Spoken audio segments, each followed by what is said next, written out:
Hello aspirants, कैसी तैयारी चल रही है आप सबकी।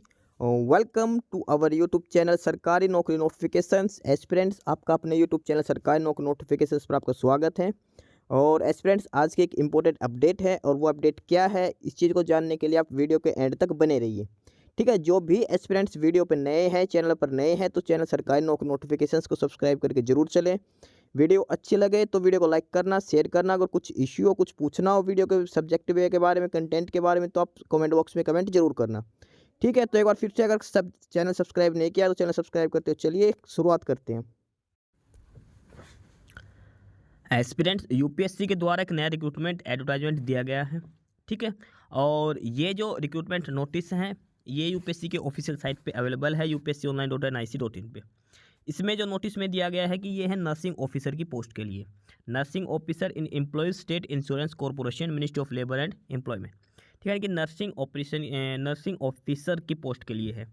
ठीक है, और किस में है, किस डिपार्टमेंट में है, ईएसआईसी डिपार्टमेंट में नर्सिंग ऑफिसर की बात करते हैं। इसमें पोस्ट कितनी है, तो पोस्ट ऑफ 1930 वैकेंसीज।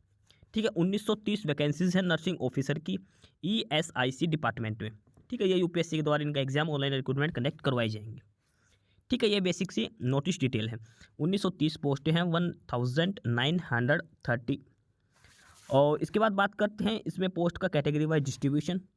तो सबसे पहले जो यूआर कैटेगरी की बात करते हैं, टोटल पोस्ट कितनी है, 1930। इसमें से यूआर के लिए है 892 पोस्ट हैं, वो यूआर यानी कि जनरल कैटेगरी के लिए है। ईडब्ल्यूएस कैटेगरी की बात करें तो 193 पोस्ट हैं, वो ईडब्ल्यूएस कैटेगरी के लिए है। और उसके बाद ओबीसी कैटेगरी में 446 पोस्ट ओबीसी के लिए है। ठीक है, 446 ओबीसी के लिए। एससी कैटेगरी के लिए 235, एसटी के लिए है 164। ठीक है, एससी 235, एसटी 164। इस हिसाब से टोटल 1930 पोस्टें हैं ये नर्सिंग ऑफिसर के लिए ईएसआईसी डिपार्टमेंट में, जो ministry of labour and employment के अंदर आता है। ठीक है, नर्सिंग ऑफिसर की पोस्ट 1930 पोस्ट है, 1930 पोस्ट। ठीक है, ये इनका कैटेगरी वाइज डिस्ट्रीब्यूशन कर रखा, किस कैटेगरी के लिए कितनी पोस्ट रिजर्व की गई है। ठीक है, ये है बेसिक सा नोटिस इसके लिए। और उसके बाद आगे फर्दर डिटेल में पढ़ते हैं। इसमें तो पे स्केल की बात करते हैं सबसे पहले, तो पे लेवल 7 में है ये। ठीक है, उसके बाद एज लिमिट की बात करते हैं। एज लिमिट है तो मिनिमम है 18 ईयर्स सभी कैटेगरी के लिए, कम से कम 18 साल होनी चाहिए। मैक्सिमम एज लिमिट की बात करते हैं तो अगर आप यूआर एंड ईडब्ल्यूएस के लिए 30 ईयर्स हैं, ओबीसी के लिए 33, एससी एसटी के लिए 35 and person with benchmark disabilities के लिए 40 ईयर्स। ठीक है, यानी कि वैसे तो मैक्सिमम एज है इसकी 30 ईयर्स। ठीक है, उसके बाद एससी एसटी को 5 साल का रिजर्वेशन होता है और ओबीसी वालों को 3 साल का रिजर्वेशन। ठीक है, और पर्सन विद बैकवर्ड डिसेबिलिटीज़ वालों को 10 साल का एज रिलैक्सेशन दिया होता है। इस हिसाब से इन्हें टोटल एज दे रखी है। ठीक है, मैक्सिमम एज आपकी कितनी हो सकती है। उसके बाद बात करते हैं इसमें एसेंशियल क्वालिफिकेशन, क्या आपके पास एसेंशियल क्वालिफिकेशन, एजुकेशन क्वालिफिकेशन होनी चाहिए। एजुकेशन क्वालिफिकेशन की बात करते तो आपके पास बीएससी ऑनर्स इन नर्सिंग हो सकती है, आप अप्लाई कर सकते हो। या फिर आपके पास regular course in BSc nursing हो तो भी आप अप्लाई कर सकते हो। या फिर आपके पास पोस्ट बेसिक बीएससी नर्सिंग है तो भी आप अप्लाई कर सकते हो। बीएससी ऑनर्स इन नर्सिंग या फिर regular course in BSc nursing और पोस्ट बेसिक बीएससी नर्सिंग। ठीक है, इसके अलावा आप रजिस्टर्ड होने चाहिए एज ए नर्स और नर्स एंड मिडवाइफ। ठीक है, स्टेट नर्सिंग काउंसिल के अंदर। ये इसमें दे रखा है ग्रेजुएशन बेसिस पे, उनके बीएससी के बेसिस पे। उसके बाद अगर आपके पास डिप्लोमा है in general nursing midwifery from a recognized board, और उसके साथ साथ आपको रजिस्टर्ड है एज ए नर्स और nurse and midwife, state nursing council में होना चाहिए। इसके साथ साथ आपके पास 1 ईयर मिनिमम एक्सपीरियंस होना चाहिए, कम से कम 1 साल का एक्सपीरियंस होना चाहिए। क्या डिटेल दे रखी है, इसका मतलब है कि अगर आपके पास बीएससी यानी कि जो ग्रेजुएशन है कंप्लीट, तब तो आपके पास सिंपल रजिस्टर्ड होना चाहिए स्टेट नर्सिंग काउंसिल में। अगर आपके पास डिप्लोमा है तो आपके पास 1 साल का एक्सपीरियंस होना चाहिए। अगर आपके पास ग्रेजुएशन डिग्री है तो कोई एक्सपीरियंस नहीं चाहिए। अगर आपके पास डिप्लोमा है तो 1 साल का एक्सपीरियंस होना चाहिए। ठीक है, ये इसमें एसेंशियल क्वालिफिकेशन मांग रखी है। ठीक है, नर्सिंग ऑफिसर के लिए। उसके बाद ये ड्यूटीज़ दिखा रखी है आपकी, जो नर्सिंग ऑफिसर की क्या क्या ड्यूटीज़ होती हैं। तो ये तो आप अच्छे से जानते हो कि नर्सिंग ऑफिसर की क्या क्या ड्यूटीज़ हो सकती है। ठीक है, उसके बाद पोस्ट की बात करते तो ये the post is permanent, group B non ministerial, group B में पोस्ट है, परमानेंट पोस्ट है। हेडक्वार्टर कहाँ पे है इसका, ईएसआईसी पंचदीप भवन, CIG मार्ग, न्यू दिल्ली। ठीक है, ये इनका हेड ऑफिस होगा। प्रोबेशन पीरियड की बात करें तो 2 साल का इसमें मैंडेटरी प्रोबेशन होगा। ठीक है, और उसके बाद आगे बात करते हैं ऑनलाइन एप्लीकेशंस कब से स्टार्ट है इसकी। तो जो ऑनलाइन एप्लीकेशंस हैं वो आपको www.upsc.online.nic.in पे अप्लाई करनी है। और कब से स्टार्ट है? 7 मार्च से ऑनलाइन एप्लीकेशन स्टार्ट है। 7 मार्च से लेकर आप 27 मार्च तक ऑनलाइन एप्लीकेशन अप्लाई कर सकते हो। 7 मार्च से 27 मार्च तक यानी कि 21 दिन का आपको टाइम दिया गया है ऑनलाइन एप्लीकेशन फिलअप करने के लिए। ठीक है, उसके बाद 1 वीक का टाइम आपको करेक्शन करने के लिए दिया है। अगर कुछ गलत डाटा डाल दिया तो करेक्शन कर सकते हो 28 मार्च से लेकर 3 अप्रैल तक। ठीक है, 1 वीक का आपको डाटा करेक्शन करने का टाइम दिया गया। 7 मार्च से टू 27 मार्च ऑनलाइन अप्लाई कर सकते हो। ठीक है, और उसके बाद इसमें डिटेल्स बेसिक डिटेल दे रखी है। उसके बाद बात करते हैं एग्जाम स्कीम और सिलेबस की। जो रिक्रूटमेंट टेस्ट होगा, तो टेस्ट होगा जो रिक्रूटमेंट टेस्ट है, the test will be of 2 hours, 2 घंटे का आपका टेस्ट होगा। All question will carry equal marks. ठीक है, एमसीक्यू बेस्ड क्वेश्चन पूछे जाएंगे और जो medium of the paper test will be English. ठीक है, और उसके बाद बात करते हैं नेगेटिव मार्किंग की।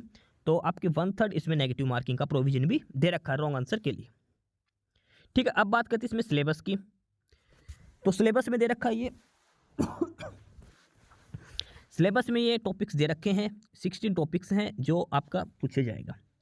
ठीक है, nursing foundation, medical surgical nursing, nursing education, pediatrics nursing, mental health nursing, nursing management, nursing research and statics. ठीक है, ये सारा नर्सिंग के सिलेबस टोटल 16 जो पॉइंट दे रखे हैं वो टॉपिक दे रखे हैं जो आपके सिलेबस में पूछे जाएंगे। उसके बाद वेटेज है 100% basis will be according for the recruitment test, जो मैक्सिमम जो रिक्रूटमेंट टेस्ट है उसी के बेसिस पे आपको सिलेक्ट किया जाएगा। उसका जो रिक्रूटमेंट टेस्ट है उसके सिटीज दे रखे ऑल ओवर इंडिया में किन किन शहरों पे आपका जो रिक्रूटमेंट टेस्ट होगा, जो एग्जाम होगा, ऑफलाइन एग्जाम जो कनेक्ट करवाया जाएगा वो किन किन शहरों में एग्जाम होगा। तो ये 80 सिटीज़ हैं, 80 शहर हैं ऑल ओवर इंडिया के अंदर जहाँ पे आपको फिलअप करना। आपके पास 2 ऑप्शन भरवाए जाएंगे, 2 ऑप्शन फिलअप करवाए जाएंगे, उसके हिसाब से आपको अलॉटमेंट किया जाएगा। ये 80 ऑप्शन में आपको 2 ऑप्शन चूज़ करने हैं फॉर्म अप्लाई करते टाइम। ठीक है, उसके बाद इसमें बात करते हैं जो रिक्रूटमेंट टेस्ट होगा। तो रिक्रूटमेंट टेस्ट होगा वो 7 जुलाई को होगा। 7 जुलाई को आपका ये टेस्ट होगा, रिक्रूटमेंट टेस्ट नर्सिंग ऑफिसर की पोस्ट के लिए। ये इसमें ध्यान रख के चलना, 7 जुलाई को। ठीक है, तो ये बेसिक सा नोटिस है नर्सिंग ऑफिसर के लिए। ठीक है, ESIC डिपार्टमेंट में है। ठीक है, एजुकेशन क्वालिफिकेशन में सिंपल इसमें ग्रेजुएशन मांग रखी है। बात करते हैं एप्लीकेशन फ़ीस की। तो एप्लीकेशन फ़ीस इसमें ओनली 25 रुपीज़ है। एप्लीकेशन फ़ीस इज़ 25 रुपीज़, 25 रुपये आपको एप्लीकेशन फ़ीस पे करनी है। ठीक है, 27 मार्च इसकी लास्ट डेट है फॉर्म अप्लाई करने की, 7 मार्च से लेकर 27 मार्च तक के लिए। ठीक है, एजुकेशन क्वालिफिकेशन में BSc और साथ में एक रजिस्टर्ड होने चाहिए स्टेट नर्सिंग काउंसिल में। अगर आपके पास डिप्लोमा है तो आपके पास 1 साल का एक्सपीरियंस भी होना चाहिए। ठीक है, तो ये इसमें बेसिक सी डिटेल दे रखी है कैसे आपको ऑनलाइन अप्लाई करना है। ठीक है, क्या इसकी लास्ट डेट है, क्या इसमें उसमें रजिस्ट्रेशन में मॉडिफिकेशन या एडिट करने का, करेक्शन करने का प्रोसीजर है। ठीक है, एप्लीकेशन फ़ीस की बात करें 25 रुपीज़ इसमें एप्लीकेशन फ़ीस दे रखी है। और उसके बाद आपको कोई भी in case of any guidance, information और क्लैरिफिकेशन, तो कैंडिडेट्स या तो डायरेक्ट UPSC के ऑफिस में जाके कॉन्टैक्ट कर सकता है नियर गेट C के पास। और अदरवाइज ये टेलीफोन नंबर दे रखे हैं, यहाँ पे भी आप वर्किंग डेज में सुबह 10 बजे से शाम 5 बजे तक कॉल करके कुछ भी हेल्प ले सकते हो। ठीक है, टोल फ्री नंबर दे रखे हैं ये, और यहाँ पे भी आप कॉन्टैक्ट करके आप पूछ सकते हो। ठीक है, तो ये बेसिक सी डिटेल्स दे रखी हैं। तो जो भी कैंडिडेट्स अप्लाई करना चाहते हो वो अप्लाई कर सकता है। ये ऑफिशियल रजिस्ट्रेशन ऑफिशियल नोटिफिकेशन है ये, इसके बेसिस पे ही ये सारी डिटेल्स दे रखी है। तो ये थी रिक्रूटमेंट 1930 पोस्ट के लिए। 1930 पोस्टें हैं नर्सिंग ऑफिसर की ESIC डिपार्टमेंट में, और UPSC के द्वारा ये एग्जाम कंडक्ट करवाया जाएगा। डायरेक्ट सिलेक्शन होगा, सिर्फ एक एग्जाम देना है, OMR बेसिस एग्जाम होगा। और ठीक है, एग्जाम क्वालिफाई करते ही कैंडिडेट्स को शॉर्टलिस्ट किया जाएगा। ठीक है, टोटल है 1930 पोस्ट। ठीक है, 1930 वैकेंसीज हैं, 1930 पोस्ट। ऑनलाइन साइट है upsc.online.nic.in, यहाँ से जाकर आपको अप्लाई करना है। ESIC डिपार्टमेंट में नर्सिंग ऑफिसर की ये पोस्ट है। ठीक है, तो ये था स्पेशल रिक्रूटमेंट एडवर्टाइजमेंट थी UPSC के द्वारा नई पोस्ट के लिए नर्सिंग ऑफिसर ESIC डिपार्टमेंट में। बाकी नई अपडेट, नई इन्फॉर्मेशन के लिए आप हमारे यूट्यूब चैनल सरकारी नौकरी नोटिफिकेशन सब्सक्राइब जरूर करिए। और अगर कुछ इश्यू है, कुछ पूछना हो तो आप कमेंट बॉक्स में कमेंट करके आपको जो भी इश्यू है किसी भी चीज़ के रिगार्डिंग आप कमेंट बॉक्स में कमेंट करके पूछ सकते हैं। ठीक है, चैनल को सब्सक्राइब जरूर करें, वीडियो को लाइक करें, शेयर करिए, जुड़े रहिए हमारे साथ। मिलते रहेंगे नई अपडेट्स के साथ, तब तक के लिए बाय।